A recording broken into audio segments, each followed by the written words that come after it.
So I had never believed that I will ever touch that amount of money. It was just one of the things that is out of the realm of my possibilities. Meet Kendi, creative industry entrepreneur. First, we play 4 truths and 1 lie. These are her 4 truths and 1 lie. At some point in my life, I have dated a thief. The second one is, I have been homeless at least once. She tells us about her difficult upbringing and moving into a 1-bedroom mabati house. When I was growing up, my money story has always been around scarcity, and this has gone on until I'm a lot older. It's taken a lot of mindset shifts and just seeing evidence that you can actually work and get money and actually, be liquid. Describe to me a difficult background.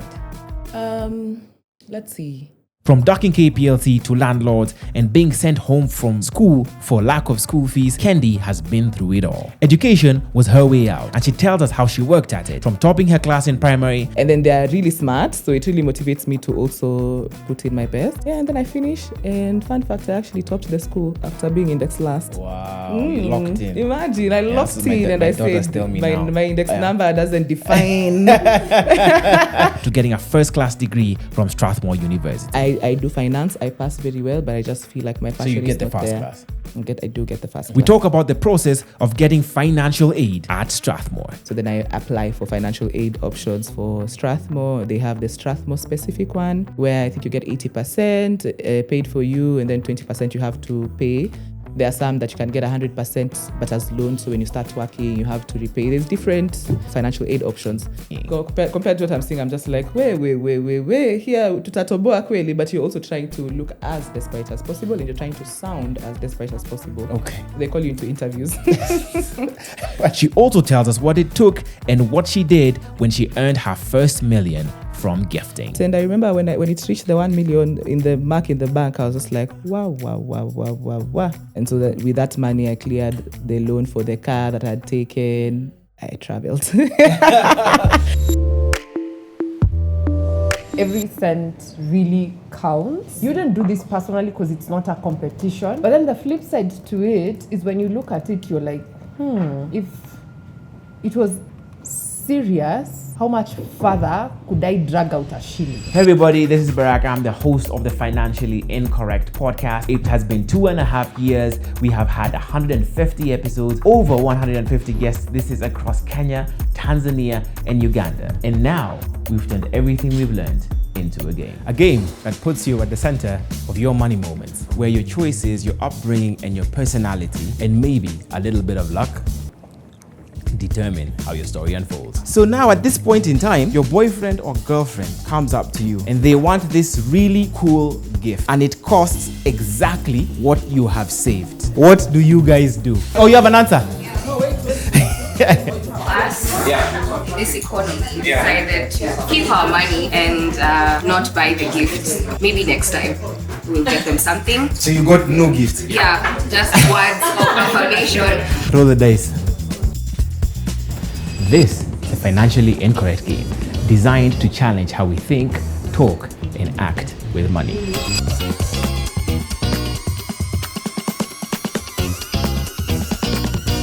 And we're launching it the only way we know how, with bold conversations and great whiskey. On November the 15th, join us for the Financially Incorrect Mixer in partnership with Singleton. It's not just a game. It's the stories we've lived and the lessons we've learned brought to life. The possibility of how to use free will, because at any point anyone can you can choose to make any decision you want. So us deciding to take a loan at the very end just to increase that. So people are making moves that you're not aware. You're all in the same market. Sticking in your lane, because when, as you said, we went from 130 something, like with 19,000 percentage, but then it feels like a loss because of comparing to other people. So we did really well if we're not comparing to other people who have 5 million. So I think that's a lesson that stuck with me. So here's to good food, great company, and financial literacy served neat. Welcome to Financially Incorrect. Thank you. Yeah. Are you looking forward to this conversation? Me too. Have you had your shot of Singleton? Yes. I thought that was not public information, but I have. It's fine.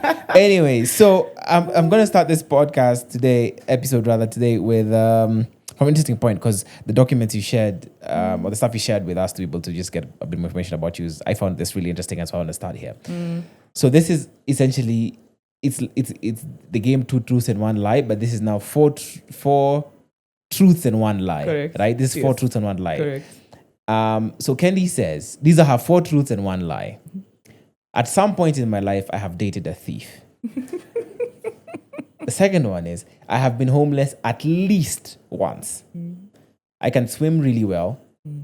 I graduated with a first-class honors in financial engineering despite missing a retake in accounting by 2 points. I have been expelled from school as a candidate. Yeah. So my guess, I think you've definitely dated a thief.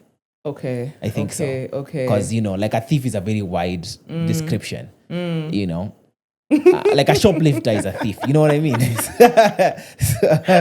So I feel like that one's possible. Oh my God. Okay. I feel like I have been homeless at least once. I feel like the once gives it away. Maybe been homeless twice. No, continue. I want to hear So how you eliminate. maybe that will be the lie. Maybe I can swim really well. I mean, who brags about swimming? So I think who would lie? I graduated with the first class. I think there's an episode I recorded. I think last week, and the gentleman I was speaking to had an A in his KCSE, and there was a big debate about the difference between an A and an A minus. So I think people with first classes and A's are pretty proud about that. So I think that's true. I have been expelled from school as a candidate. I think that's likely. Damn. I think Okay. because I was suspended as well at some point as a candidate as Okay. well. Okay. My year You 11. have been suspended as a candidate. Yeah, in year 11, Okay. yeah. So I think the lie here is that you have been homeless at least once. I think that's the lie. Okay. Do I say now what the lie Yeah, is? Or yeah. we continue? I can't swim really well. I can float. I can move from one end to another over swimming pool, but really, really well. Yeah. So the rest of those things are true. There are some I won't get into now. Well, we'll find out. Let's see where this short of singleton goes. Okay. Yeah. I'm curious about the thief. How did you and what's your category of a thief? How do you describe? I mean, beyond the colloquial definition of this is a thief. Hey. What did he steal from you? Was he stealing from others? Was it like robbing Peter to pay Paul? Let me tell you, it's Peter from Pan? others. It's from others, but I wonder if many people in my life know about this. That's the part where I'm like, do I say it out loud? But it was a thief. Yeah. Somebody who was stealing from other people. I was very young actually. Yeah. And not many people knew. He sent me money to do my hair when I was on holiday. That's crazy. Yeah, it is crazy. That is crazy. And he was like a professional thief. I mean, to what I saw, because obviously I'm not there with him as he is. Right. Yeah, but yes. Okay, that's interesting. Anyway, okay, let's get into your money story. Let's get into your money story, right? Where does your money story begin? Like, what's your origin of your money story? Would you say? Do I say? I think it starts when I'm very, very, very young, and it's been changing over the years. Hopefully, where I am now, it's getting better. But it started when I was very young, and because I come from a difficult background, what I believed about money is that it's a very scarce resource, and that it's not something that then comes easily to me, particularly, or to people in general. It's only when I became an adult, and I was just like, what do you mean people just get money? Like, you just do something and then you get paid. So I'd say when I was growing up, my money story has always been around scarcity, and this has gone on until I'm a lot older. It's taken a lot of mindset shifts and just seeing evidence that you can actually work and get money and actually, be liquid. Yeah. But I'd say the biggest thing about my money story up until maybe 27 has been one of a scarcity mentality. Yeah, scarcity mentality. What do you mean? Describe to me a difficult background. Let's see. So when I was young, allegedly we used to have money. Allegedly, I don't remember. Until a certain age, till maybe I want to say 6, 7. Yeah, sometimes when I see photos from an album that my mom has, and then they're like, "Oh, this used to be our house," I'm like, "Oh, you don't say." So I don't remember that version. What I remember is maybe 10, 11, things starting to get a little bit difficult. At this point, we're living in Woodley. nice house, but then they're just indicators of things are not okay. But as a child, you don't mostly know these things. So the indicators were like, of the whole block, we don't have electricity. But then in the evening, my mom would come and then she'd put in a wire in the KPLC box. And then I would signal to her like, yes, we have electricity. So that when they come during the day, they're just like, okay, power. There's no power because they had Qatar. So things like that, but it was still comfortable. I was in school at St. George's Primary, still going with a school bus. But outside of that, that was it. And then now, at this point, maybe in class 3, I want to say, or 10, 11 there, we get evicted from that house, which was the beginning of like, oh, shit, can I cast? Yeah, anyway, what's happening? And it happened actually very funny because we were coming home from school and then just things were being thrown outside from the school bus. It's just like, isn't that our carpet? Isn't that our things? And so at that point, then I think it was a very radical shift of, things are actually not okay. And you're pretty young. So I think we go sleep in one of my relatives or, my mom's friends. I can't quite remember properly, but we go sleep there for a night, get ready for school the following day. And then by the time we come back, we have now moved in with our relatives for what I feel like is 1 month so that we finish school. This is happening in 3rd term. So that we finish school, and then after that, now we go to Shags until people figure out, what's going on. Yeah. So for that 1 month, I want to say the things were covered outside. So the gas, the books, anything that was in the house were covered outside. And then now in December, they were taken to storage, and that's where shipped to Ushago. For the first time, I'd never been to my dad's side, at least as a child or someone who can remember stuff. So stayed there. And where was the Shags? It's in Meru Chuka. Meru. Meru Chuka. So stayed there for a month, and then now came back to start class 4, if I remember correctly. I came back to start class 4 in January. And in the December when we were there, my mom wasn't there with us. She was just hustling, as now I can understand, to figure out how to get us back on our feet. And then so when we came back, I remember being happy that now we have a house, because she said, we have a house. We're like, sawa, because then also living with relatives is not the easiest kind of situation. Actually, just going back to the point where we're living with the relatives, I think at that point things were really, really bad. So we'd walk to school from town, and the relatives were living in Babadogo. So we'd then take a KBS from Babadogo to town with my mom, and because then there's no money for everyone to sit, so we'd sit on each of her laps. And every day she had... How many kids were you? 2. Right. We were 2. I'm the firstborn, and then my brother is the secondborn. So then she used to have a 10 bob, and I think the fare was maybe 20, if I remember correctly, but the money that she always had was never enough. So anytime the conductor would come, and that time the KBSs were pretty regular, so you know the KBS you're entering, the conductor will come to ask for money. My mom would just be like, I only have this 10 bob. And the conductor will just be like, how many times did I tell you? And that just happened every day. And I was just like, is this every single day? Like, at some point, I don't know, I'm going to roll too much. And then he continues to the next person. Yeah. And so that's how we ended up coming to town. And then now from town, we'd walk then to St. George's with my mom every day. So that was pretty hectic. Yeah. I'm curious on that interaction. And you clearly saying it happened every single day. What do you think that did for your psyche around understanding money and lack and maybe, I don't know if it was ridicule possibly because it's in like kwenda uko and what do you think it did for your... Yeah, I think what I then clocked subconsciously is that you're at people's mercy when it comes to asking for things.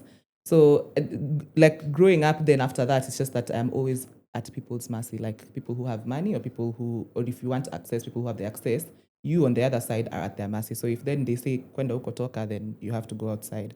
But in this case, this guy didn't say that.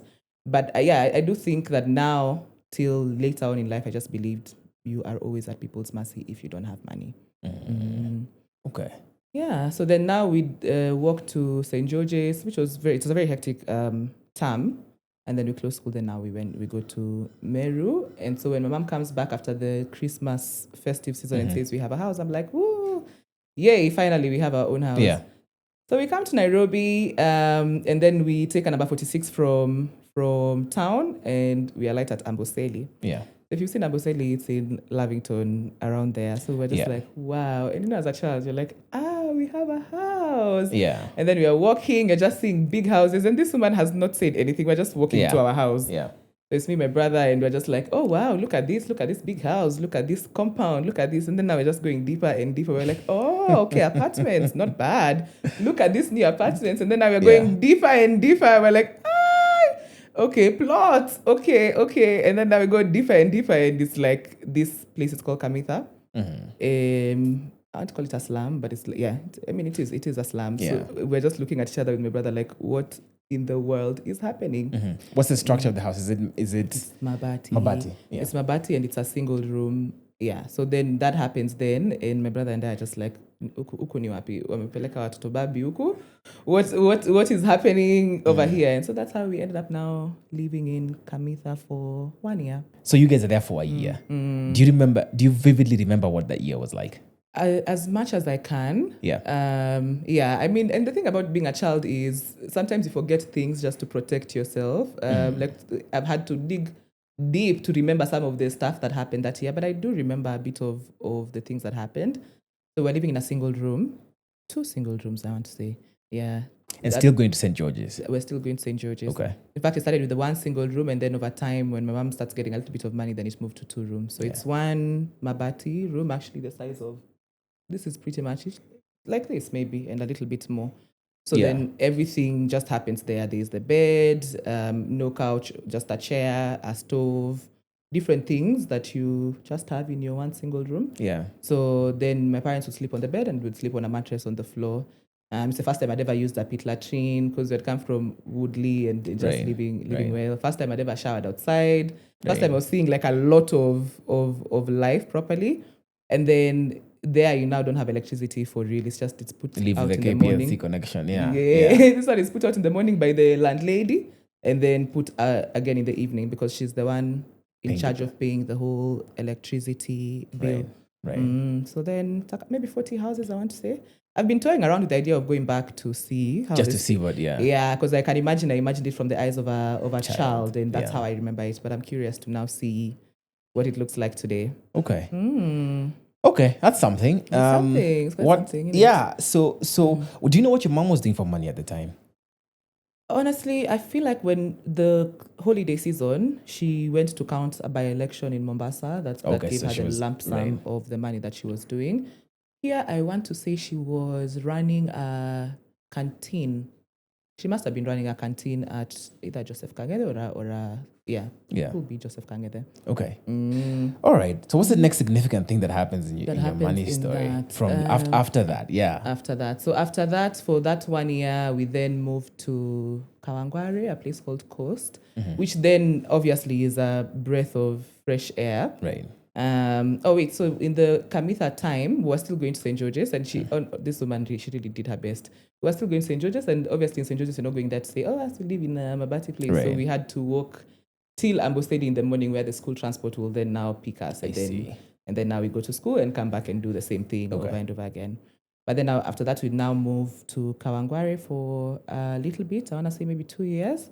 And then after Kawangware, we then now moved to where I spent the rest of my childhood into adulthood, which is Karanja Road in Kibera. Okay. At some point, I know based off of the stuff that you sent us again to just research, you say the late MP Kenokoth plays a significant role in your upbringing at some point. How does that come about? And I don't even think he knows, or I don't even think people necessarily know. I think there's just a CDF bursary fund that he has that you just go and apply for education. When is this happening? This happens when I'm in high school, one of the terms. Because then, we go ahead and finish primary school when we still live there, and then we get into high school. So I get into Pangani, and we can circle back to the story where I was expelled as a candidate. That was in that was in class 8. Okay. That was in class 8, and I was expelled for real. Let's just start really quickly. What was happening? Yeah, why did you get expelled? I had a boyfriend.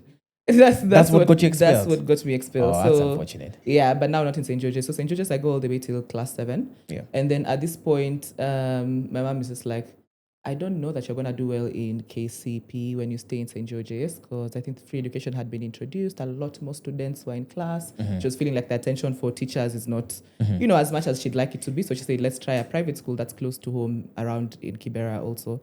It's called Crisco Educational Center. It's a Christian school, and I went there, and it was the first batch of candidates that they were producing. I went there in class 7, and then now we went to class 8 as the first batch of candidates. And I just was found out to have a crush. I don't even know if it was a boyfriend. I think it was a crush situation. And because it's a Christian school, it was really, in my opinion, school. It's a mixed school, blown out of proportion. I'd say. At that point. Because expulsion as well. And we were many. And you were many who were we expelled. Like 6, if I also, remember. all of you and your crushes home. If you had a girlfriend or a boyfriend, first of all, you were flogged. And then now they called our parents and then they said, hey, now you're expelled. Anyway, so this was a Friday. On Saturday, we were told to come back to school with our parents. We did. And they said, okay, let's give us a week. We think about this thing, but they're still expelled. So at this point, I'm a candidate. We've done our MOOCs. You have your index number. I'm probably index number 2. And then now my mom is just like, listen, these people, my mom and my dad at this point are just like, these people are being weird about this. Let's go and see if we can get you into another school. And this one I credit my dad's pride. My dad is very proud, and he's just like, we are going to get you a school. I'm just like, okay, it's like middle year of class 8. Yeah. So we spent that same Saturday going around different schools. And then there's one called Rudan Junior Academy, which then so happened, of all the schools, there was Makini in that list. How they were planning to pay for this school fees, I don't know. Anyway, there was Makini, there was Riara, there was another one, a boarding school, and then there was Rudan Junior. So when we went to Rudan Junior, we found that the uniform was the same as Crisco, except except the tie. Like, this is the one. Like, we have to change nothing except the tie. Just get a red tie instead of a blue one. And now you're going to Rudan Junior. And that's how I ended up going to Rudan Junior again. Okay. In Lavington. And then now that I was index number last, because now you've already done your index exams. Yeah. Oh, so they just gave you, what is the number? 23. Oh, that was still okay. It's still a decent size. No, it's still a decent size school class. Yeah, correct. I mean, still a lot of attention. Student vis-a-vis teacher ratio. Correct. And it was a nice school. I actually really liked that happened to me, because had I stayed at Crisco, I don't know that I would have been motivated. Okay. Because then in Rudan Junior, I'm meeting people who are from the area around Lavington, mostly actually around Amboseli. And then they are really smart, so it really motivates me to also put in my best. Yeah, and then I finish. And fun fact, I actually topped the school after being index last. Wow, you locked in. Imagine, I locked in, and I said, my index number doesn't define who I am. Right, and that's how you then end up getting called to Pangani. Okay. I really wanted precious blood, as is with every smart young girl. Oh, yeah? Yeah, I did. And then I went to Pangani Girls. I was called there. And so then in the Pangani story as well, I think there's also quite a bit of financial difficulties, which has stayed with us all through all through my life. And in one of the semesters, one of the terms there, when I'm chased away for school fees, which happens actually almost all the terms. So is it the same Makanga story now in a school setting? This one... In one way or another? In one way or another. Yeah. So what happens is, when we're opening school, my mom would just send me to school with my books, with my uniform, and with my snacks to put them there. And then we all know, like in 3 days, I'm back home. Like it's a known fact. So you go to school very early so that you just pangai your bag, but everything is just there. You're and ready. Then now you wait to come back to come back home. And it almost always happens actually all through the whole 4 years. The whole 4 years, and then in one. I don't know if it's 1 term or 2 terms there, we do get lucky with a bursary for... So is that where they... Okay. Correct. So he's the MP for Kibera then. And he really is for education, for sure. I don't remember much about him. I just remember him being a very nice person, being very loved with the community there, and also really, really pushing for education. So there was a bursary that... like you just go and apply. And do you remember, or do you know what the application process was and how much the bursary was? And I know that it paid my term fees, and then if I remember correctly, I think it was 16, 14, and 10 for the different terms. Okay. Which when I look back, I'm just like, damn, actually, like 16 now. I mean, obviously, if you're just for inflation, it's probably 30 something or whatever it is. But then it just gives me perspective for hey, there was really luck there, you know. Yeah. So then you just get what you applied for. I think they paid for my entire term, 2 terms. I want to say, 2 terms. I want to say, and then now also it's very many people who are coming to apply for this bursary. So it's patapotea. You don't know if you'll get it. Yeah. So I think I only get it twice, but it helps for those 2 terms. Okay. Yeah. Do you at this point in time? Do you have any? Because it seems like you're sort of aware of the, I guess, position of luck, so to speak. What's your thinking around? Because I think based on people we've interviewed, people talk about wanting education or clearly recognize that education is going to be their way out, so to speak. Yeah. Was that the same for you? Absolutely. It was the same for me. And I feel like I also subconsciously took on the role of being less of a problem to my parents so that they don't have to worry about me. So then you know for a fact, I'm going to pass so that you don't have to worry about my school stuff. But hopefully by passing, then I can get scholarships, bursaries, you know. And eventually I just knew education is going to be the thing that will get me and my family out of this situation. Right. Okay. So what ends up happening after your KCSE? KCSE. So then, first of all through high school, it's the same issues. You go home, and sometimes they would coincide at the times when now the house would be locked for rent, and which was just like, okay, surely now where am I supposed to? So you've left to go. I've left school. I've left my uniform and my things in school. I've come back home, and then because these things would happen, they'd happen at the same time. Nyumba inafungwangwa at the beginning of the month after 5th there, and even school is opened like on 5th, so it coincide. And my mom, bless her soul, she'd just be like, as long as you're locked inside, the rest is stories. You just make sure when these people are coming to lock, you're inside the house. So when they knock, don't open, just be quiet. They will lock the house, and now you have a washroom, you have water, you have whatever food is there. Yeah. So that happens in high school, and then I finish high school, and for the first time, I think I am depressed because I'm not sure if I'll go to university. This is the point where now the rubber meets the road. Like, who is going to pay for this? Because the other thing that also happens in high school is eventually a friend's mom steps in and assists in paying the school fees. But then I'm thinking about university. I'm like, this is a different level. And at that time, I wanted to do architecture because I thought I'm a creative. I mean, I knew I was a creative at heart. So then I wanted to do architecture, and I'm looking at, can I get into UON?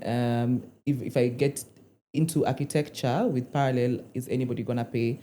So because I know education is going to be the thing that is making me succeed, and then just being faced with the reality of it might not happen, I got really depressed and just sad. I was always sad. I want to ask you 2 questions before you get too far down that road. One, about your folks, first of all. It seemed like whatever you know, this, whether it was the being chased from school if, you know, at the beginning of the term after 3 days, or coming home to the house being locked, it seemed like they always found a way to get out of it nonetheless. Like, yes, we know the difficult things coming, but this is how to get like but they always, you know, you're always, you know, getting on to the next month. What would you say to that? Yeah, I think so. And you know, as a child, everything looks like impossible. So when a house is locked, it's just like, oh my God, where are we gonna sleep? Is this gonna end up being like the same eviction? My mom just knows a person who and a chomelea, because they lock it with with nyororo, and then they put a big padlock over there. And that thing, you just get that metal in a katika, and you enter the house. So even when you look at the house, there's places that have been chomelead on the grill. And I go there sometimes and just like, Have you had a chat with her or your folks about that situation? Like, have you talked to them as an adult about that situation? No, actually, and I'm quite curious because everything is from my perspective. Like, what happened there? Must have been crazy. It must have been crazy. Actually, I've been wanting to talk to my mom. I just sit her down and hear, hey, bruh, what was going on? Yeah. Okay. And then with the depression, is it coming almost as a result of you overthinking? And I don't want to, you know, simplify it and you know, dilute it or depression for that matter. Yes. But I'm just curious, is it because it seems like it's happening before you actually have your results, before you know what you actually have, and you're just both before and after, because I think our results used to come in pretty early. Like by the time you're going for Christmas, you already know what you have. Yeah. So if you finish maybe early December or late November, by Christmas I knew I had gotten an A-. Okay. But then also the way they were choosing people to go to school depended on a weightage of your different grades. So I know the things that I want to do, like architecture is no longer accessible to me because I don't do too well in physics. And it's not like I do badly, it's just to get the grade to then get into architecture, then it's a bit, so then I know I can't do it parallel. And I'm like, okay, what else did I select that I'm going to do? I think at that time I said financial economics or a JQuat, different things. But then now I'm just like, okay, what is going to happen? Where am I going to get called? I know that I can't do parallel, the thing that I really wanted to do, I can't do it. So then now I'm just sad. Anyway, at that point, I decided, you know what, I can't stay in the house because there's nothing also to do. And the thing about the environment, it's a bit depressing. And not just the house, it's the overall area. One thing I always tell people is if you can get out as often as possible, whether it's taking a matatu, going to town, going to see things, just get out so that you don't sit there feeling depressed. Wallowing and seeing different ways people are living. And in my heart, I just knew I always wanted more than what this life in this area is. But that can be hard if you're just seeing, mtu amekaa kando ya barabara, wanapiga tu story, they're chewing miraa. And then over there, somebody who is really, really, really making it the most is a salon. So then that's the thing. I was just like, I want more. So at this point, I decided to volunteer as a teacher at Kawangware Primary, so that then I'm just going out of the house every day, which gave me a lot of purpose because I like education. I like reading. I was teaching math, English, Swahili to class 4s and class 5s. At one point, one of the classes I was teaching, the teacher got really, really sick, so I had to be the class teacher of crazy business. At 18, I was teacher Gloria. At that time, I'm there in the staff room. Sometimes I'd even be on duty, teacher things. Yeah. And I think that was all volunteering. That's all volunteering. It's with a group called PACE. And they just give you a stipend to go into the school and teach, and that's it. And I think that also gave me a different perspective because for the first time I saw people who come from worse environments than I have. And they couldn't afford very, very little things like 10 bob. Even like 10 bob to come and do tuition was just not accessible to them. And because I was the class teacher, a lot of parents would come and queue and beg me to just let the child stay in class. They're going to find the 10 bob, they promise, and they know they haven't paid for a week, which is 50, or 2 weeks, which is 100, or 3 weeks, which is 150, or the whole month, which is 200. Yeah. And it's old people sometimes. It's someone who's working as a night guard. It's somebody who has many children. That was very eye-opening. It almost helped me be okay with my background. Where you were, with where I was. Now, what then happens when that semester is done, when that term is done for the students is, I'm like, I don't want to go back home and miss it here and wallow. So one of my cousins happens to work in Strathmore. She's Opus Dei and she's affiliated. And Strathmore is looking for somebody to just come help them shred files in the human resource department. If you ask me, I don't know that this was ever said, but if you ask me, I think it's because, the files were sensitive files. As I was shredding, obviously, I'm going to read what I'm shredding. I'm not done. I'll be like, oh. So I guess that's why they needed an outsider. To come out. Yeah. So this is the first time I've ever had Strathmore. First time I'm ever going over there, and they were paying me pretty decently. Maybe 1,000 bob per day.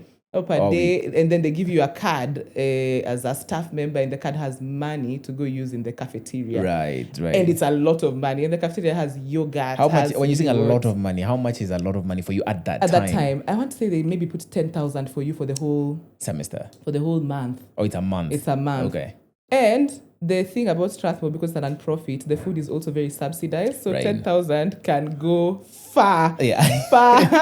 Because the tea is maybe 30 bob. Mandazi is maybe 10 bob. I was going to buy yogurt and bring it to my brother, bringing things home. So then the first time I'm in Strathmore, I'm just like, what is this institution? What do you mean anything like this exists? How do people get over here? Obviously now I'm sad because, how can now people... I'm like, no, I want to go to this school. This is the one I want to go into.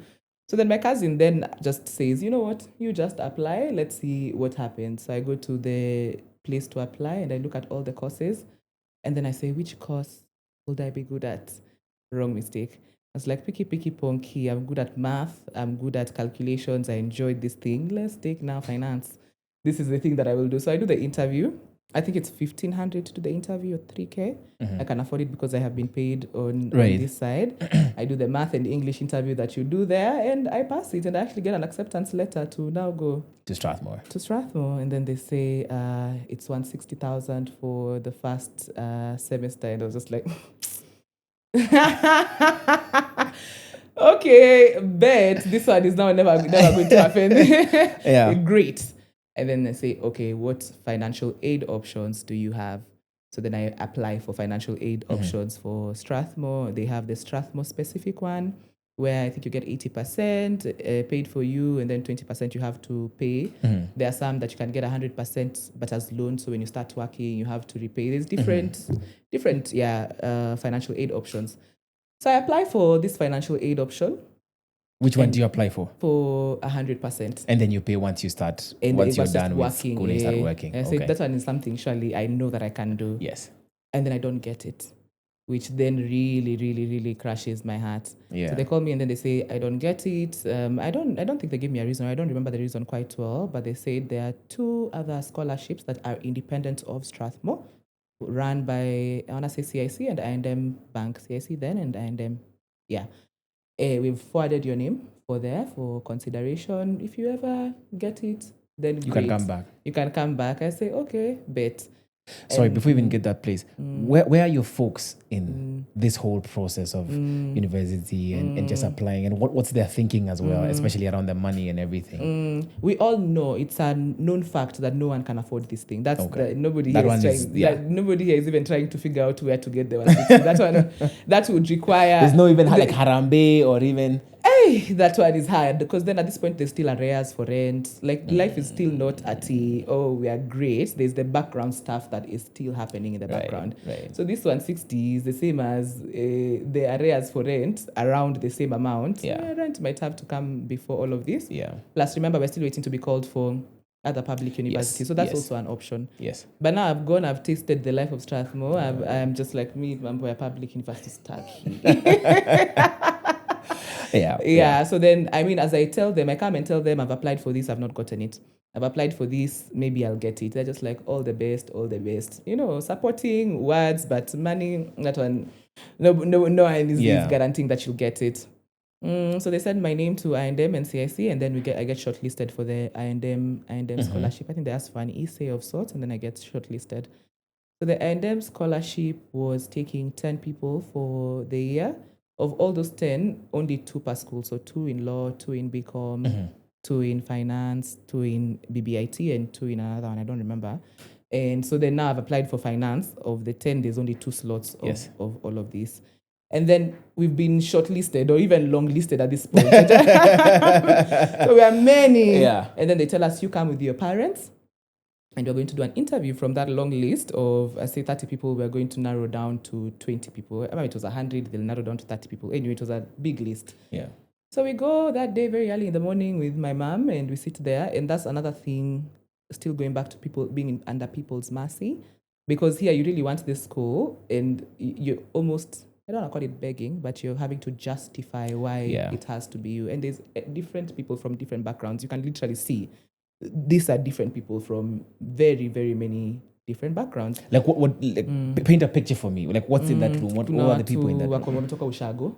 Right. Kuna Nezaona, and then kuna Lejo Maria hapo, like with like their thing, like we're all really trying to get into this school, you know. Yeah. So that's what is happening. You can tell kama kuna watu wa Nairobi wengine, kuna watu wa Ushago. And what's the based on your experience, what's the thing you're trying to be? Are you trying to look and I ask this with as much grace as I possibly can? And are you trying to look as desperate as possible? Yes. You're trying to look as deplorable as possible. Yes, but also the fact is I don't. If you like put in the same group as the people who are there, I don't. So then you're almost having to, what can you say so that people... You're privileged compared to what you're seeing. Compared to what I'm seeing, I'm just like, wait, here, tutatoboa kweli, but you're also trying to look as desperate as possible, and you're trying to sound as desperate as possible. Okay. They call you into interviews. Crazy business. This is crazy Honestly, work. It's crazy. It's crazy business. When I look back at some of those things, I'm just like, if I go back, I'd do a lot of things differently if I was the adult in the room. Yeah. Anyway, so we... And what do they ask you? Like, where are you from? what do your parents do? And so at that point, you have to say, I come from Kibera, so that then it's like, have you been to Kibera? This is my mom has no job. Meanwhile, she has like a small canteen. Like, just, you really have to, they have to look at you And your mom is seated she's right sitting there. Even her, she's like, Chani Kwambi. The way we are struggling, like we are in it together. Question: did you guys rehearse this before you go? And it's like we know what we need to do over here. Right. No for you have a phone. No for you have right. So when we get in there, we just like what I call beg. But anyway, we plead our case. Yeah. And we say we would like to be considered into this. And at this point, the semester has already started in Strathmore. And at some point, I'm just like, I don't know whether to have hope. So I shelve that dream. We go back home, and I wait to hear. And then the next process in this whole thing is they come look at your house to confirm. And I understand where it was coming from, because they told us they've ever given someone a scholarship only to go and find that they were living large, and so they just want to make sure you're not taking the opportunity from someone else. Right. I completely understand that. It's just that now you're just starting to look at your house and you're like, is this poor enough? Like, wow. Can we make this worse? Can we make this worse? Back my mom and I are discussing, how about we go to Kinanani's house? We are like, this is where we operate from. This is where we operate from. She's like, how about we go now there, down there, we go and see. Yeah. And I'm just like, you know what? No, if they don't, it's also fine at this point. So we make it to the shortlist now. And after the shortlist now, they come look at the houses of all the people who have been shortlisted. Yeah. So someone comes to look at our house. We forgive as much as possible. We offer them mandazi and chai. And some of the questions, if I remember them correctly, is like fridge, electricity. It's almost like a census questionnaire. Yeah, like, TV. So I'm like, hey, we are indexing highly on some of these things. Like, I mean, it's a stone house and there's electricity. And I'm pretty sure there's some people there who it is not a stone house. Yeah. There is no electricity. Yeah. But what happens, which is like almost luck, is that it just so happens that this lady who came to interview is best friends with one of my cousins. We don't know this. I don't know how it ends up coming up in the conversation at one point.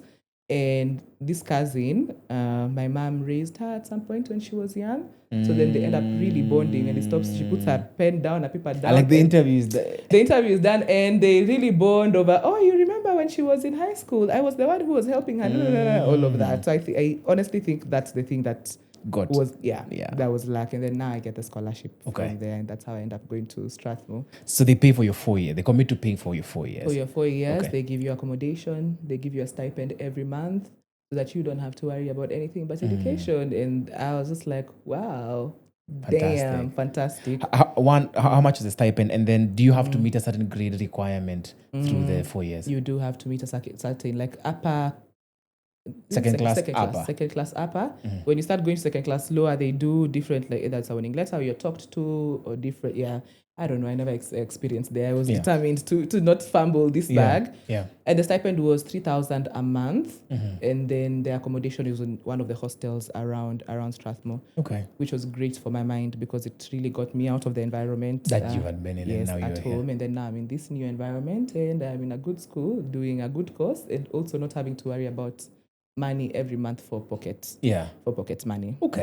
And so now when you're in school, and I know you've talked about wanting education to be the thing that gets you out, but even as you're in uni, because many people seem to do this in one way or another, do you in any way explore other money opportunities, or do you try and make money in other ways? Yes, initially I'm hell-bent on just education and passing, and because I started the semester a little bit later than everybody else, in my mind I am playing catch up. So I'm studying a lot. I'm almost always in the library. I'm late nights, etc. Which now that I look back, I'm just like, obviously in the first semester of uni, or in the first month of uni, guys are just like, But you are. When they're just, drinking, getting to know each other. But because I think I'm behind, I spend a lot of time in the library, a lot of time studying, which helps me. So that first semester, I end up doing very, very, very well. And I'm like, you want to say all I have to do is just continue doing like this. So the first year, I start doing very, very well. And then in the second year, what happens? I make friends. You just live a nice uni life. And then at some point in uni, I think I started a business with a friend of mine to started as milkshakes in events. And then it quickly became into alcohol and cocktails because that's where the money is at. So then we did book launches at Kwani. At one point, even Koroga in 2016, maybe 2015. We ended up paying the amount to be a vendor, and we earned so much money from selling alcohol in that event. Oh, yeah? And I'm like, you mean you can touch? Do you remember how much you guys paid? Yeah. Yeah. Hi, everybody. My name is Kendi, founder and CEO of Maudhui Gifting. As we get into the festive season, I know a lot of corporates and a lot of people are trying to, appreciate people for the year that they've given you. If you are looking for creative gifts, if you're looking for things that are out of the box, if you're looking for somebody who can get your brief and actually deliver what you want and still make it look pretty, do reach out to Maudhui Gifting. Our website is maudhuigifting.com. Our Instagram is Maudhui Gifting. All our contacts are there. Our festive season catalog is there. And we'd be happy to serve you. Paid 20,000 to vend at Koroga. Yeah. And at that point, maybe we had it was a lot, 20,000 to. Yes. That was a lot. And then we end up making net profit of 160. This is after Net profit of 160. Profit of 160. This is after paying everything, paying everybody, and then we split as 80-80. And I was like, wait. I can't quite remember what happened with that money. I don't know where it went. Yeah. Elisha too, but yeah, we did make 80K each. In university, do you begin to develop some sort of philosophy around money and how it separate from what you had experienced and seen with your folks? Not really. I still think it's very scarcity mentality. Also, university is very tough for me from a money perspective because then in Strathmore you have wealthy individuals, for lack of a better word, or like of everybody in your class, everybody is doing better than you. So I almost have this persona, if I look back, of I pass, you don't know anything about me, you don't know anything about my background, and at this point I'm not being chased home for school fees because it's paid automatically with I&M. It's hard to know what my background is, and I survive with that persona. But I still feel like money is scarce in campus anyway, and I still feel the burden of when I'm done here, I don't have a backup plan to go back home. So I need to be done and get a good job, a good paying job, so that then I can, live my own life. But my mentality is still money is a scarce resource. And some of the things that people would do there, I was just like, how do you all have cars? How come? Where are these cars being gotten from? So the lifestyle was very different from what I was used to, so that it will still reinforce that for me, money is scarce. For other people, it's there. What's the connection between you and your brother at this point? And is he getting the same, paint with a very wide brush, fortune that you're getting? Is he also applying for scholarships, or what's happening in his life at this point? Yeah. My brother has always been a creative. This thing for school was just me. Like the brains in class, number one, etc. I think he was more on the creative side. He wants to draw, he wants to paint, and he dreamt a lot. So I can't say the same fortune, because while I am here with number one in class, him, he's averaging, he's an average student in class, but he's very smart. He's very street smart. Yes. He's very artistic. He's very sensitive. He has all these things, but I think the environment doesn't know what to do with him at that point. Yeah. Okay. Yeah.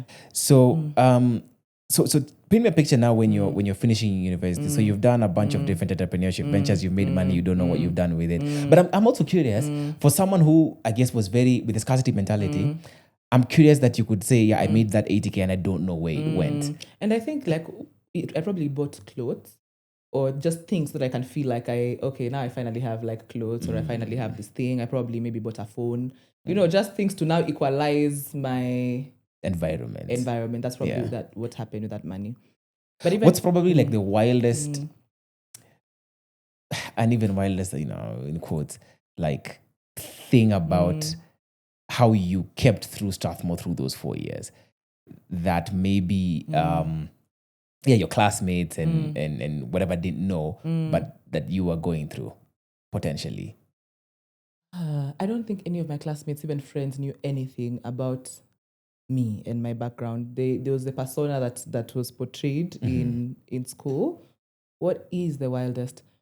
At some point, I started working full-time-ish in fourth year, and that then gave me the money, because very quickly you realize 3,000 a month is actually Not going to be too much. It's not going to be too much. It can do fair from here to there, but it's not going to be too much.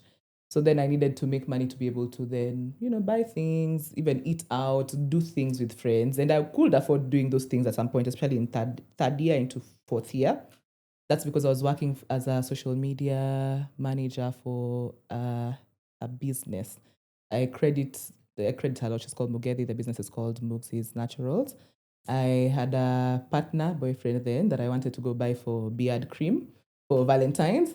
And then I looked online to find the place I can go buy, and it was Mugzi's Naturals. So I said, okay, can I come and pick? So I don't pay delivery fee. She said where she is, she was living somewhere up Adams Arcade. From Kibera to Adams Arcade, that's just a walking distance. So I walked, and then I go and pick this.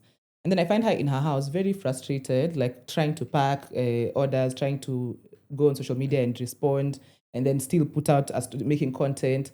So I asked her, can I help you? Then she's like, I've been trying to interview for a social media manager, or I don't even remember what she called it, for a while, but nobody seems to be able to do this thing. Like the thing I'm looking for is Japata. I told her, what are you looking for? She's like, someone who can just upload posts, who can think about things, and I don't have to follow up with them. I said, can I do for you a proposal?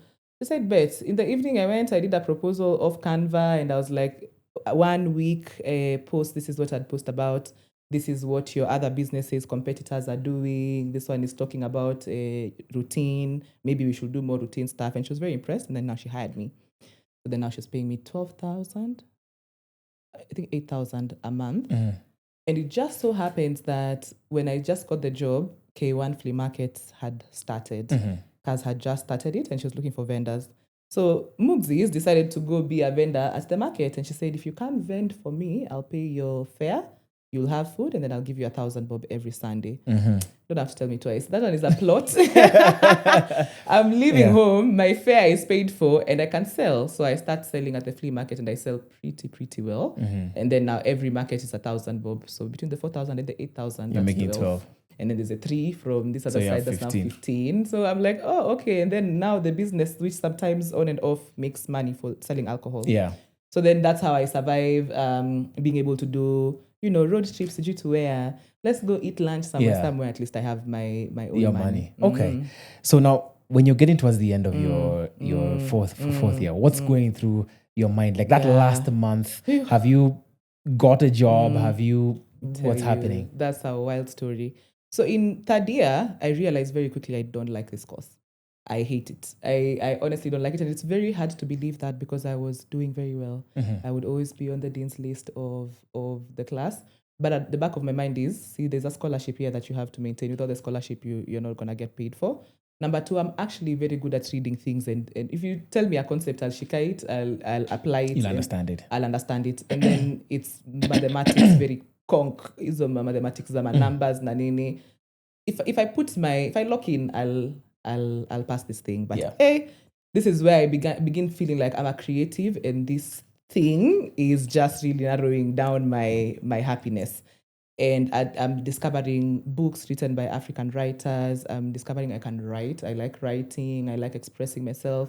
So I'm going for events like Kwani, Lit Fest, just things for books.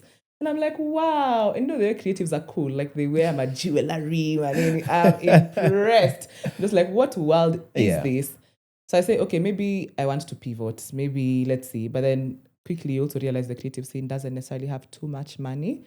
And me, I know the thing I need is money to sustain a lifestyle. I don't want to go back home. I'm sirudi nyuma. But by the time if you come for fourth year, I'm just like, I am not going to do this course. I know it in my heart, but I will pass it. Because then the career path will be Big 4 audit firms, banks, McKinsey consulting firms. And in my heart, I can't see that for myself. So then by the time I'm finishing fourth year, it's the same time I'm going to K1 every Sunday. So through K1, I meet people, creatives, and a lot of agency people at that time, because it's a popping creative social space. What actually happened to the flea market? It's still there, actually. Oh, it's still there? It's still there. I went a couple of times. Anyway. It actually is still there. It's a nice property. Yeah, so then therefore I meet friends of Mugethi, people who are creative directors or graphic designers or what. And they're saying they work for Ogilvy, they work for what PR, this creative and I said, what are these things? So for the first time in my life, I say, there's another career in agency and in marketing. So I start researching about agencies at that point, because then I know I need a job. I'm not going to stop working at this thing to go be a writer. That's not going to give anyone money. And then as I'm finishing fourth year, and people are applying to jobs, trying to get places permanent, me, what I'm doing is sending out applications to agencies. Maybe 40 at this point. I didn't even know there were that many. 30, 40. I sent to everyone. I do finance. I pass very well, but I just feel like my passion. So you get is the not first there. class. I do get the first class. I eventually do get the first class. By the time you're finishing, you also know. Yeah. But I don't want to do anything with this degree. I'm just like, I'm going to be unhappy. Which, if I look back, I'm like, that's very brave, because the career path was very, very straightforward.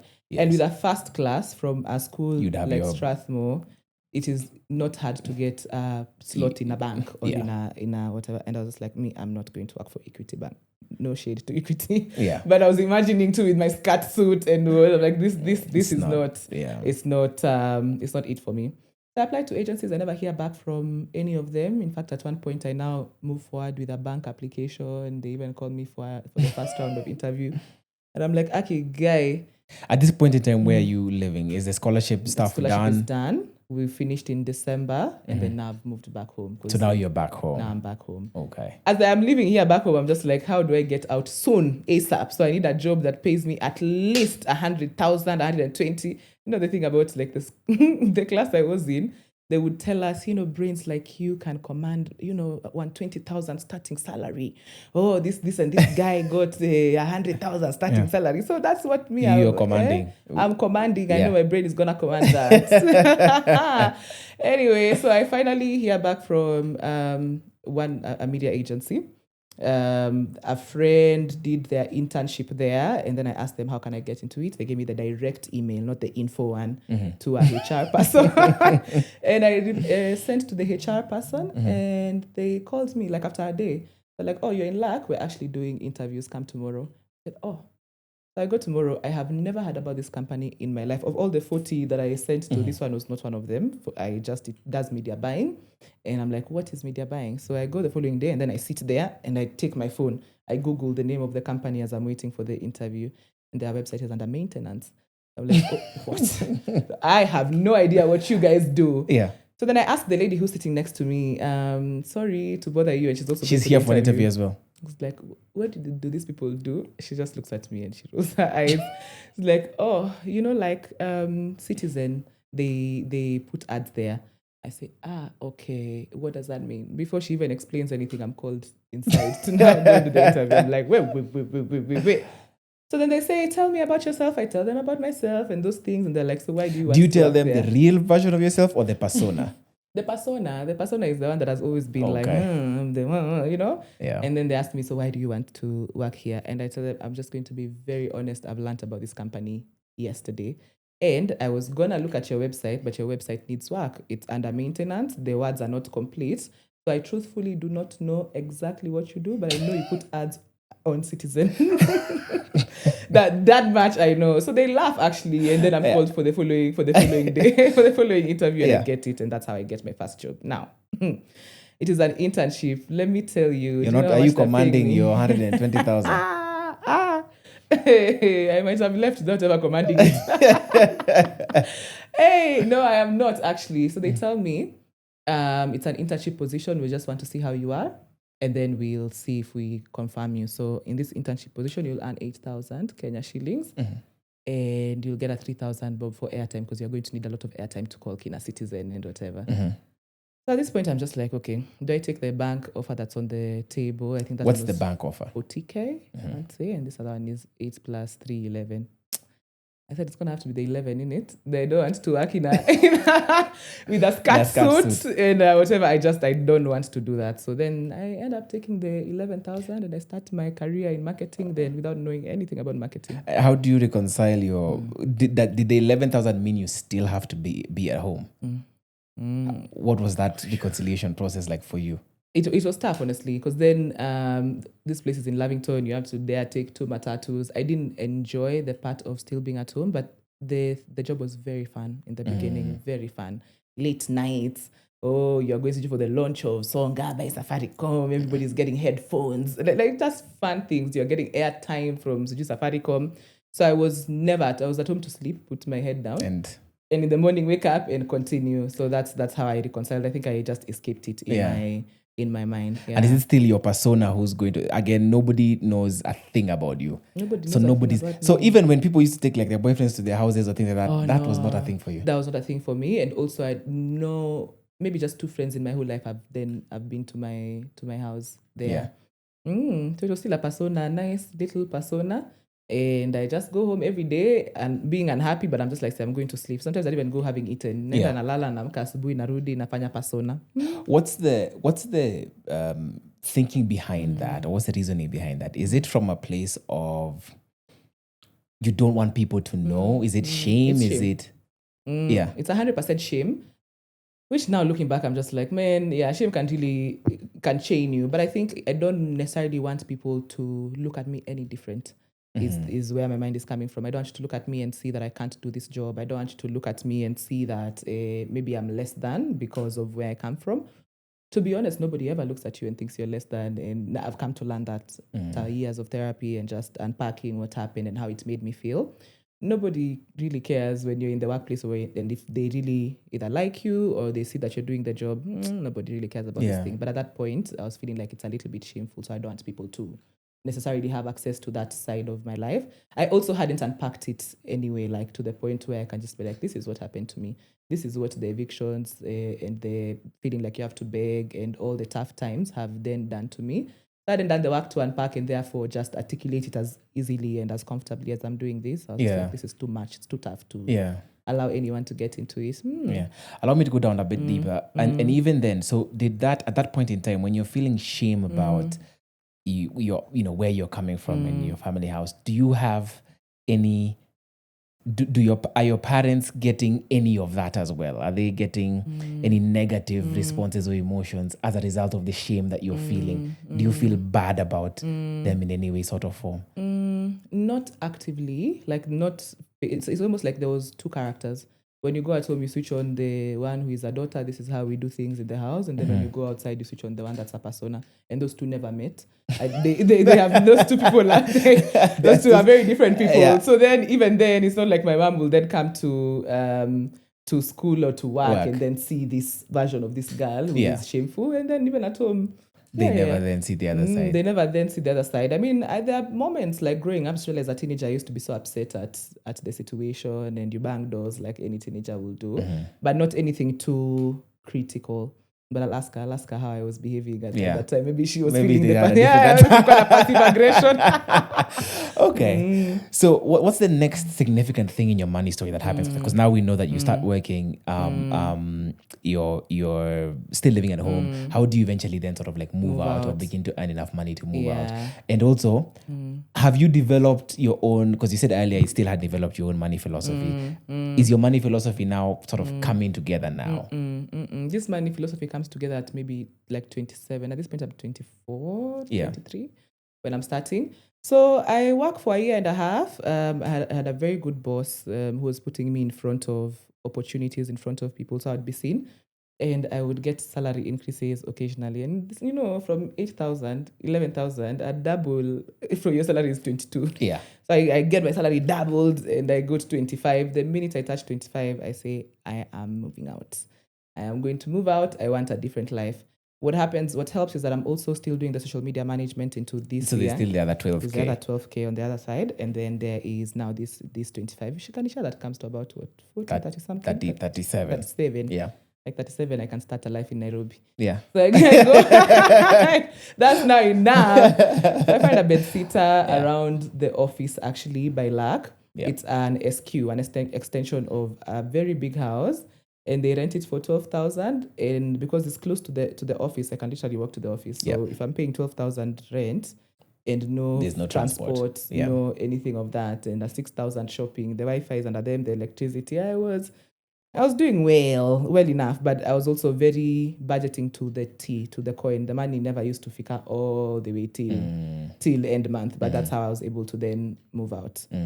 So I work in this agency for a while, and then we get a big client, brewery, a big client. And at this point, it's during COVID, and there's a lot of things happening for a brewery during COVID. If the bars are closed, if the things are closed, you have to figure out how to sell. So, you know how people say COVID, they usually had a good time to chill and to make banana bread. I was working endlessly during COVID time. And I don't know if it's because the person above me had quit. Anyway, I just happened to be the one to fill in very big shoes, from almost intern level, the most junior person, to then being a manager of 13 brands and how they show up in media during COVID. So that is the shift in my career, I'd say, that propelled me, because then... And is that because someone doesn't take responsibility to figure it out? Or like, how does that even happen? Yeah, because I would assume there are many people in between you and that position, so to speak. It's because someone doesn't take responsibilities. Many people don't take responsibilities, like above me. Yeah. And it is because the work is tough. That work it requires a level of grit that I have never had to tap into, actually. Even with Strathmore, even with school, I've never had to tap into that inner thing. One, because the work is a lot, genuinely. It's many brands that all have to be given the same kind of attention. So there's not enough days in a week to handle all those brands. Yes. Number two, there's a lot of pressure, as you can imagine, during COVID, with locked bars, locked things, to just get things right. So even the pressure that's coming from the client is a lot. And so then I just have to lock in, grind hard, and take responsibility. It's almost like it happened to me. I didn't say, hi, I can do this thing. There was just no one to do it. And now we have the meeting tomorrow. So how did you end up being the one to do it? I don't want to be shouted at in the meeting, is the short answer. The meeting is going to be tomorrow about this brand anyway. So you start prepping. So I start prepping. I'm just like, this is the fourth time we're going to be shouted at. The person above has said me is also unreachable on phone. He's also unreachable on phone by there for 2 days. And the meeting now is Monday, 11 a.m. and this thing needed to have been done. So then I do it.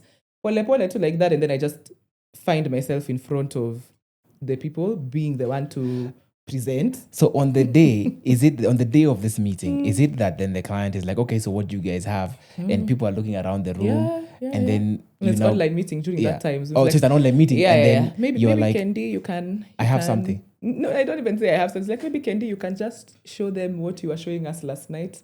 Like, okay, can you see my screen? And then I end up presenting. Some of them go not too well, and you get like, no, I don't like the agency-client relationship. Yeah. I stand by that even until now. There's a place where clients look at agencies, I don't know, they look down on them. There's a lot of coming down hard on, this won't work. No, this is not the way to do things. A lot of it. Yeah. Some of that went like that, but then some of it actually went very, very well. And then I discovered, I actually have a talent for storytelling and doing creative things. And then I just honed that creativity. So that's how I end up doing it, and it propels my career. It's like almost skipping those people who are above me that were not picking up their phone and they were not whatever. Yeah. I jump those roles immediately and go straight up to what is there. Does it happen overnight? Like after your meeting, are you then told, hey, just handle this thing? It's almost assumed that there's no way of saying the story without throwing a little bit of shade. No, if there's shade that needs to be there, it ought to be there. The thing was confused. The environment at that point was confused. There should have been a lot more guidance. There should have been a lot more support. That wasn't there. Obviously, there are people who are supportive, but I just found myself here. And then now, 3 minutes in, you're the one who is always doing. So talk to Kendi. And then if the clients on the other side know to call Kendi for your work to move, even now the clients are calling Kendi. And at this point, if they are calling Kendi now, I feel like it's my personal responsibility to make sure that the work is done well. Yes. So even I do the work and the cycle continues, and then slowly I find myself I have filled this position. And now I went to the then HR and said, this is what I am doing. Please, can I get a salary that is worth this too? Because I've skipped 2 roles. I never quite get it, or rather the salary I get. It's not like those other 2 roles, because it's hard to, let's say, jump from a 25 to a 120 as an example. So then I maybe jump to, I want to say 55 or 65. And then shortly after, then 100 gross, which if you remove everything, and comes to maybe 70, 60 something. Yeah. But even in this, even by the time it's jumping to the 100, you're still doing this sort of same work. Okay, that's an interesting way to get a career. I know. A career shift and a salary increase. Yeah. Even without COVID, I don't know that I have a career shift that then propels me. Because what then this working hard does for me is I have to always present, which I had never done before. So which means I need to know how to articulate my thoughts properly. I need to do a lot of prep work because I'm an overthinker. I get anxious in this thing. So then I have to do a lot of prep work, a lot of reading, a lot of making sure the story makes sense. So then I think that's where my excellence in work gets built without through this period. Yeah, without knowing. So I do think the process in the way of I wouldn't then have gone to do all these other things that I proceeded to do. What do you do with your new monies? So now there's home. There's you have come of age, and the situation in the background hasn't changed. It's not that suddenly people have now become wealthy. So there's a lot of responsibility, a little bit ya kurudisha nyumbani so that there's a bit of food and whatnot, just lighten the load. And then there is my rent, there is my upkeep. Basically, the money is not enough. In Nairobi, I've come to realize the money is not enough. So at that point, I don't have any savings.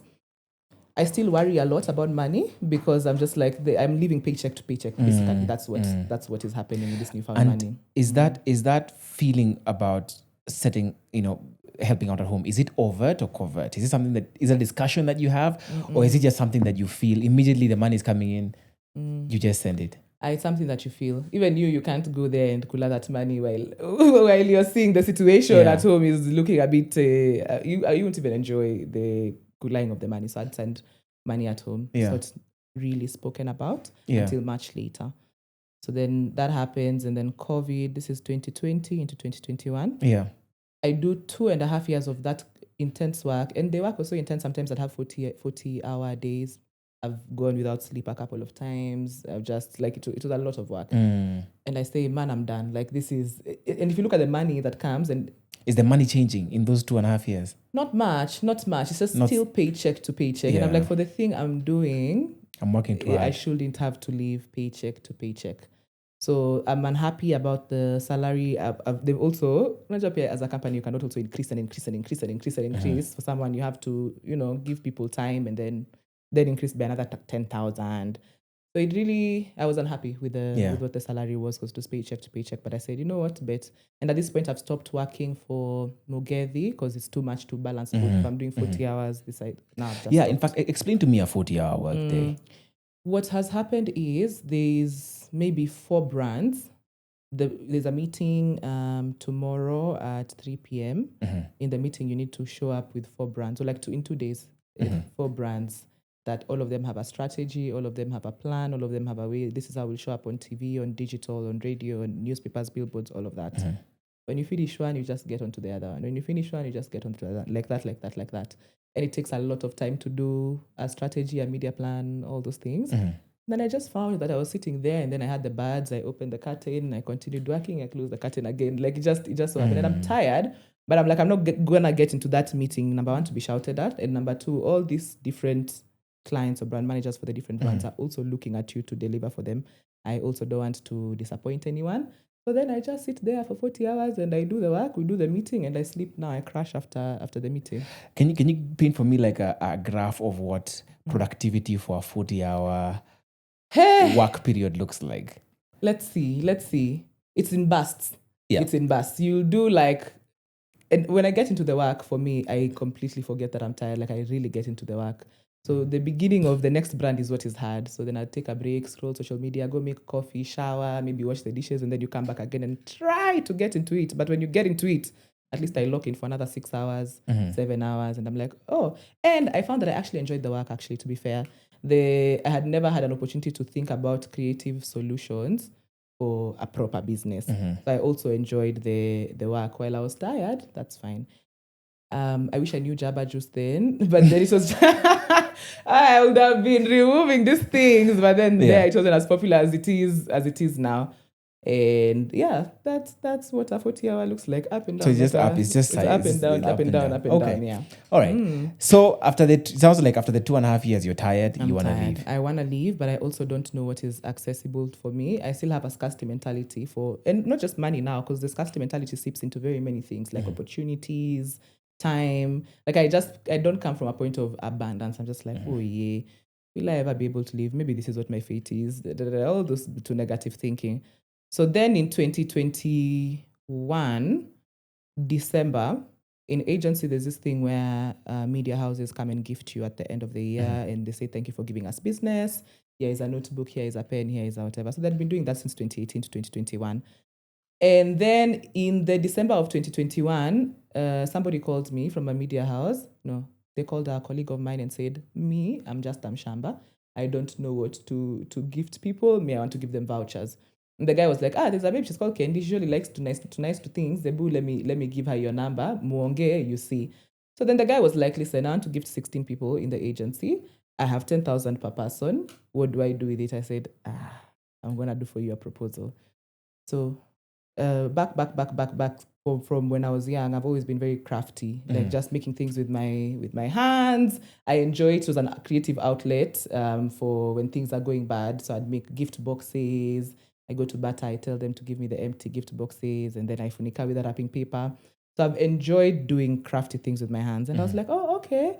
And even gifting, my friends would ask me, what should I gift my partner or my husband or whatever? And then I would say, give me the money. Let me show you. I go to House of Leather, I buy things, I make them cute. So I've enjoyed doing that. So this one I was like, say I can do something for you. Let me do a proposal for you. So I do a proposal for this guy. And he says, Sawa, approved.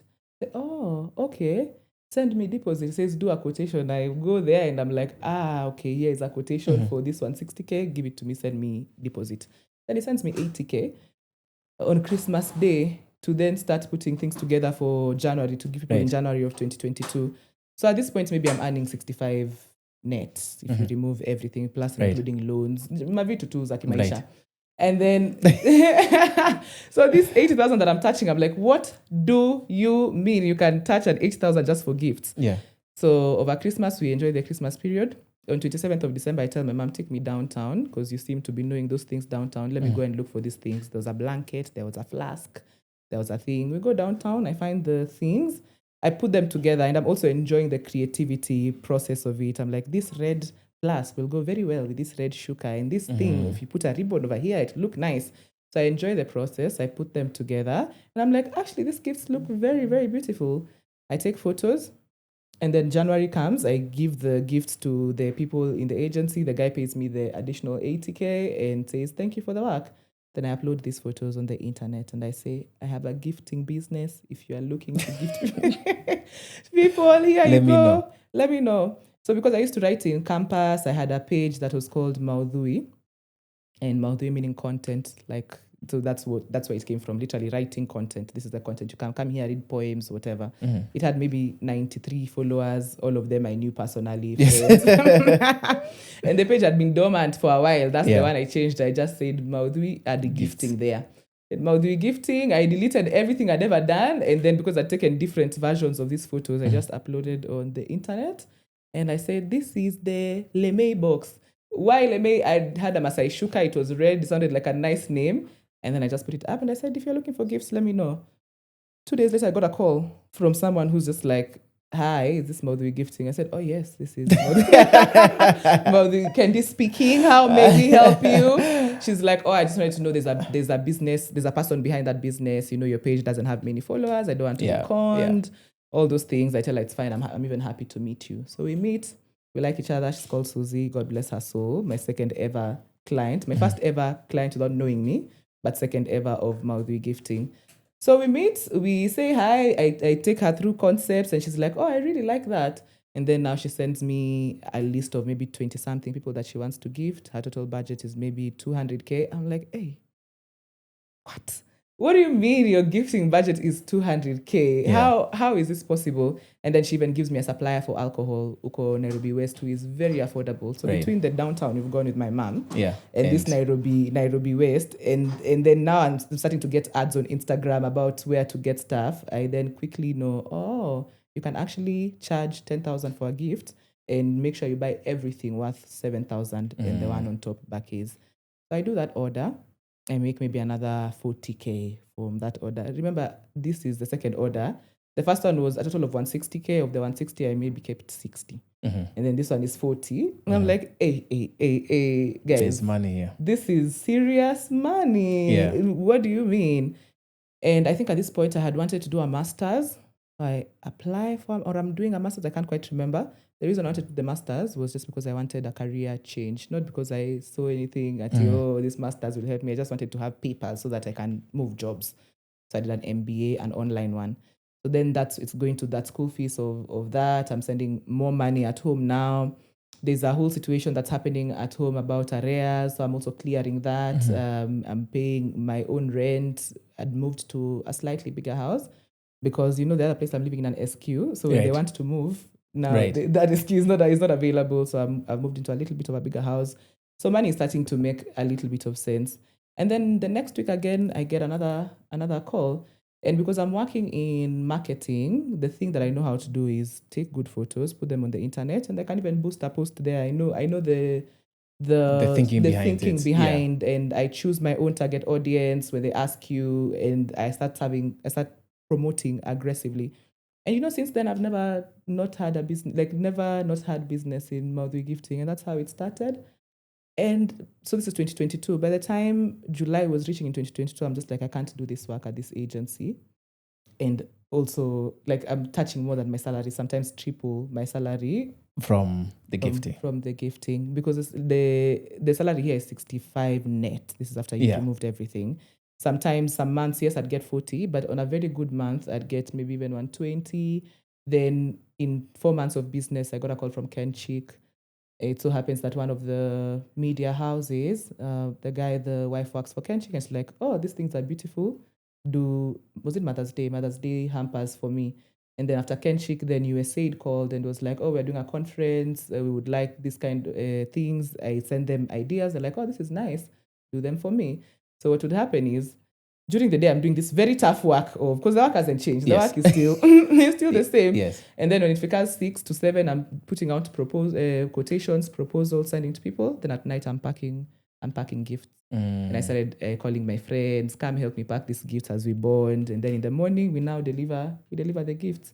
So much so that I buy a car in April of 2022, which was not something that was in my mind that I'm ever going to do, just because of the kushikanisha. The money that was coming from the gifting. Yeah, and the car is a second hand, and specifically because I now need a car for this business to make the deliveries. To make the deliveries. Like this, talking to Ubers, this thing is not working. So then, in that same year, I get a call from FX Pesa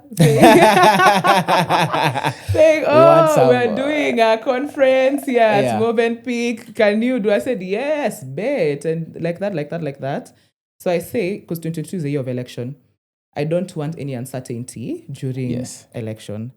By the way, through this time, you're still at the agency Correct. job. Nothing has changed on that front. Nothing has changed. Okay. So I'm actually not even sleeping. The thing that's happening is in night shift, I get into what the business is. Yes. So if you call me during the day, I say, I'm having a busy day today, packing, Please allow me to send you in the evening so that I can go back into my meeting and do my presentation on this side. And then now in the evening, I'll remember. So I've written a list of everybody who needs to be gotten back to. That's what we do. Then I still run the business alone. Yes, you're talking about the 2022 and not wanting to be uncertain during the elections. Correct. Yeah. So the 2022 between January and July, I know I'm going to leave this job. However that happens, I don't know. I just know the money I'm making is now not worth it. I've touched money on this side. If the elections go well, I am quitting to go and figure out what to do with this business. If the elections don't go well, I'll stay in this company because at least you still need to get money. And it is at that time, maybe June, July, I get a call from a friend of mine. She has become a very good friend of mine. At that time, we don't know each other very well. Mm-hmm. We had a brief conversation about me working in the entertainment scene.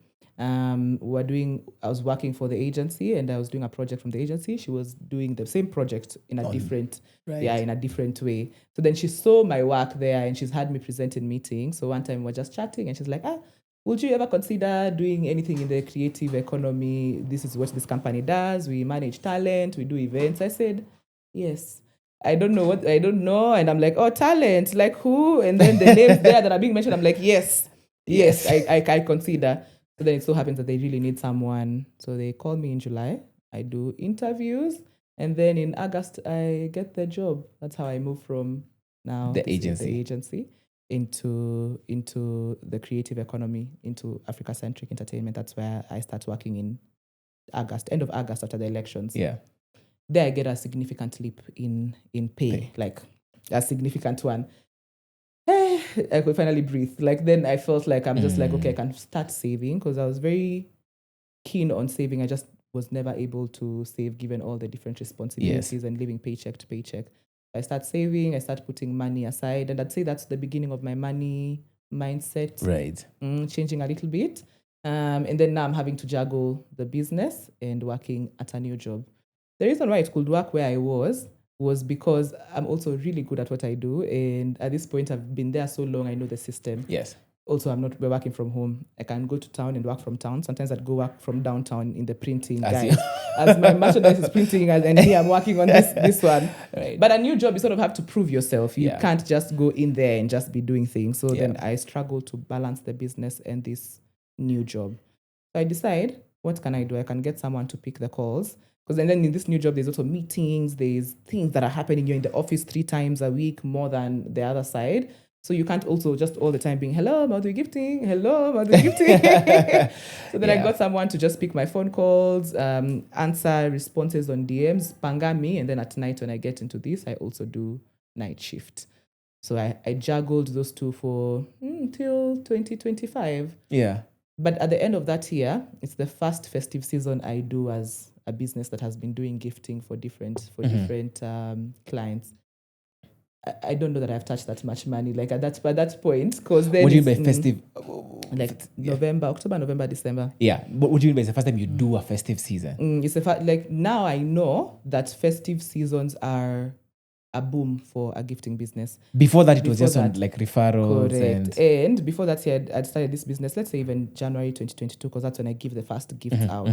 So we go, and then in November, suddenly everybody is calling because everybody is trying to give. The law firms want to give their partners, banks want to give their whatever, insurance firms.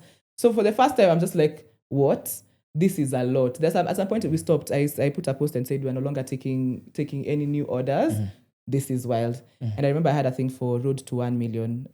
I just want to see for the first time 1 million sitting, Kenya shillings sitting in an account. This is what I want to do. So then I look at a job that has come in. I say, oh, this one is giving 50. This one is giving 300. Actually, maybe 150. This one is giving 200. And then nimefika like 450. And I'm like, okay, I know that I can reach 1 million, but it's fine also if it doesn't. 450 is also quite a lot of money if you're thinking net. And hata ungeniuliza nilikuwa nataka all this money for what? I just wanted to see a million shilling. And then I get a call from an insurance company. They reached out to a different gifting shop and they went ahead and agreed on things. But the gifting shop, because they are mostly an individual gifting shop, it was just too much. They are looking for 1,000 orders. I had never done 1,000 orders. Usually it's like 23. The most is like 100. Imefika. This one is now 1,000. And I said, yes, we can do it. My God. That's why I was now pulling not 40, but sometimes up to 18-hour days, because I'd go to the office, come back, finish working at maybe 7 p.m. Then I put in work till computer work for proposals, invoices, responding to emails from the Maudhui side till like 9. Then I'll start packing gifts from 9 till maybe say midnight. And you're doing 1,000. You're trying to, and you said you bring in friends every so often. So are you bringing friends as well? I'm bringing friends. I'm bringing my brother. I'm bringing the neighbors. I'm bringing the thing is that now people are in shifts. We're packing. Like the house is now a gift center. Yeah. And we delivered that. And I remember when it reached the 1 million in the mark in the bank, I was just like, wow. I guess. And so that with that money, I cleared the loan for the car that I had taken. I traveled Was Twice. it, and was this $1 million in profit? in profit. Okay. In profit, and that's after everything has been paid off. Yes, The one like that has you had remained. 1 million. Correct. I was just like, this is crazy Yeah. business. And And so you're saying this is between November and December. This is a 2-month period. November and December of the Okay. festive season. I was like, what do you actually mean? So yeah, so then even that December was very tough for me because we had a big project at work on the New Year Eve that I was the project manager for. It was an event. So I'm having to juggle that and also do the business and make sure the 1,000 gifts are being delivered. I would say it was very, very, very stressful. We can look back and look at the 1 million. But I lost weight, a lot of weight. Like I wasn't eating, I wasn't sleeping. I was very stressed. So then I took almost all of January, the first 3 weeks of January off, just saying, "Wacha nirudishe mwili pole." Okay. Interesting. So what's your money philosophy now? How do you spend your money? How do I spend my money? I think over time I got into a rhythm for savings, a lot of savings, and I realized now that came from wanting to feel safe. So the first thing that I usually spend my money on is safety. And safety, I mean securing the future, whatever that might look like, because then I've seen how tough it can be without money. So I never want to be in a situation where I just don't have. So then I do save actively every month. And I realized actually I'm saving from a point of, scarcity also. Like, let me just stash, as opposed to then you put this money here, let it Make grow money, for you, yeah. and let it make money. So that was, what my money philosophy changed into. Coming into a leap in your salary, then saving that.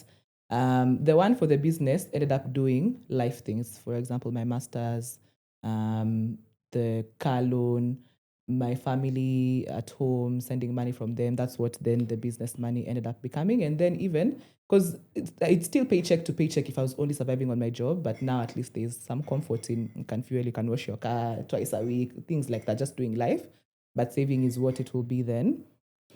Now what the money philosophy, I think over the last 3 years has moved into a state of abundance. While I was still touching all that money, it felt like it will all go away. I don't know how to explain. I was just always waiting for the shoe to drop. That one time it will go, I won't have a business. And when I'd overthink at night, the thing will be like, what happens if I don't have a business? I wake up and I don't have it. No reason to think that. It's just the being scared of the future because it's always been uncertain.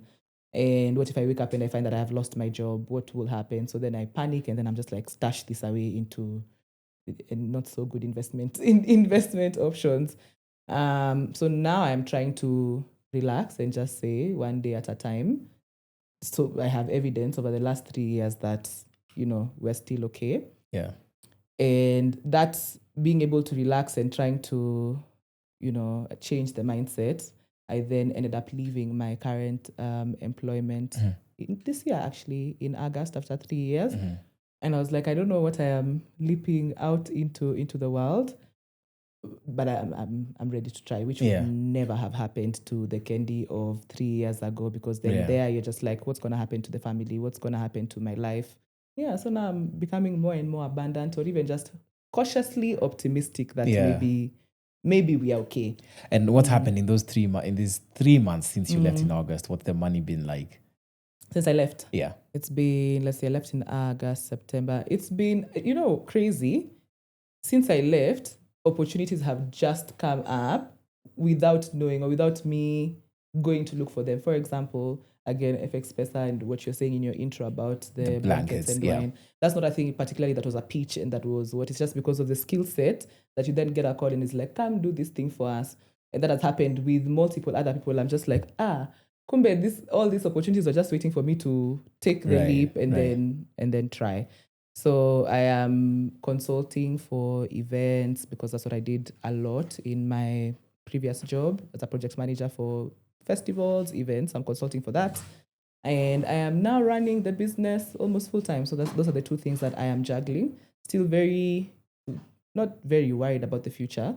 I don't think about it as much anymore. I just think about the following day in front of me. Yeah. Okay.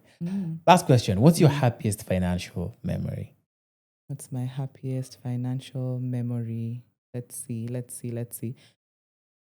I think it's the 1 million. Like despite the stress that came with it.